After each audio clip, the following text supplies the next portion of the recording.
Ode to the West Wind is a poem written by the English romantic poet PBSHELLEY. According to Shelley, the poem was written in the woods outside Florence, Italy in the autumn of 1819.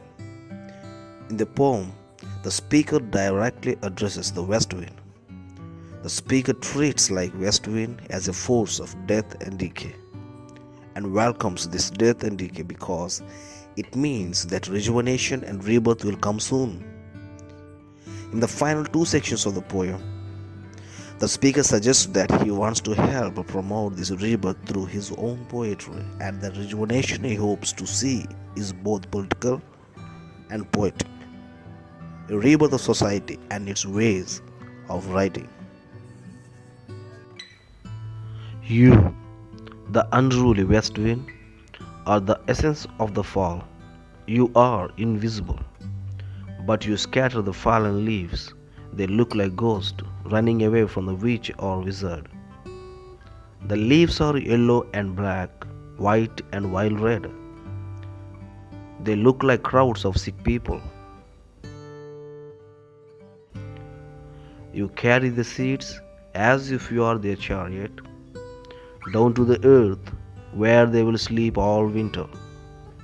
They lie there, cold and humble, like dead bodies in their graves, until your blue sister, the spring wind, blows her trumpet and wakes up the earth.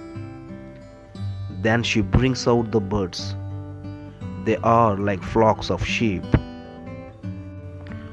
They feed in the open air, and she fills the meadows and the hills with sweet smells and beautiful colors. Unruly west wind, moving everywhere, you are both an exterminator and a savior. Please listen to me. In the high and whirling reaches of the sky, you send the clouds twirling. They look like dead leaves, shaken loose from the branches of the heavens and the sea. They are like angels, full of rain and lightning, or they are scattered across the blue sky, like the blonde hair of a wildly dancing girl who is a follower of Dionysus. The clouds stretch from the horizon to the top of the sky like the hair of the coming storm. West wind, you sad song of the end of the year.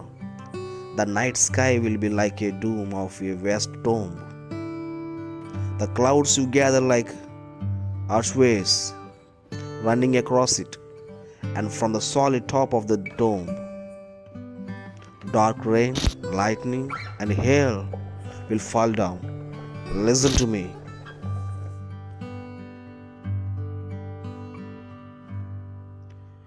You woke the Mediterranean from its summer dreams, that blue sea, which lay wrapped in its crystal clear currents, was snoozing near an island made of volcanic rock in the Bay of Baia, near Naples.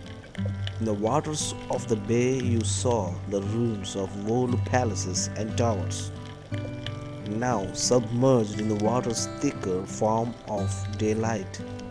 These ruins were overgrown with sea plants that look like blue moss and flowers.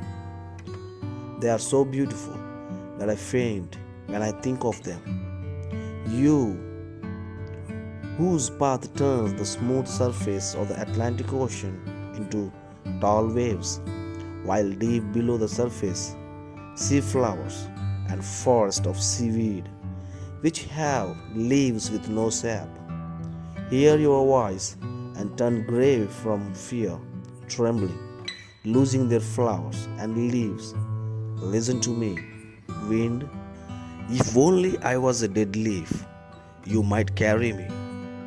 You might let me fly with you if I was a cloud, or if I was a wave that you drive forward.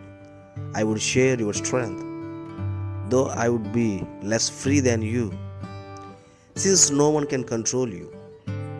If only I could be the way I was when I was a child, when I was your friend, wandering with you across the sky. Then it didn't seem crazy to imagine that I could be as fast as you are. Then I wouldn't have called out to you, prayed to you in desperation. Please lift me up like a wave, a leaf, or a cloud. I am falling into life's sharp thorns and bleeding. Time has put me in shackles and diminished my pride. Though I was once as proud, fast, and unruly as you, make me into your musical instrument, just as the forest is when you blow through it. So, what if my leaves are falling like the forest leaves? The ruckus of your powerful music will bring a deep autumn music out of both me and the forest. It will be beautiful, even though it is sad. Unruly soul, you should become my soul. You should become me, you unpredictable creature. Scatter my dead thoughts across the universe like fallen leaves to inspire something new and existing. Let this poem be a prayer that scatters ashes and sparks, as though from a fire that someone forgot to put out. Throughout the human race, speak through me, and in that way, turn my words into a prediction of the future. O wind, if winter is on its way, isn't spring going to follow it soon?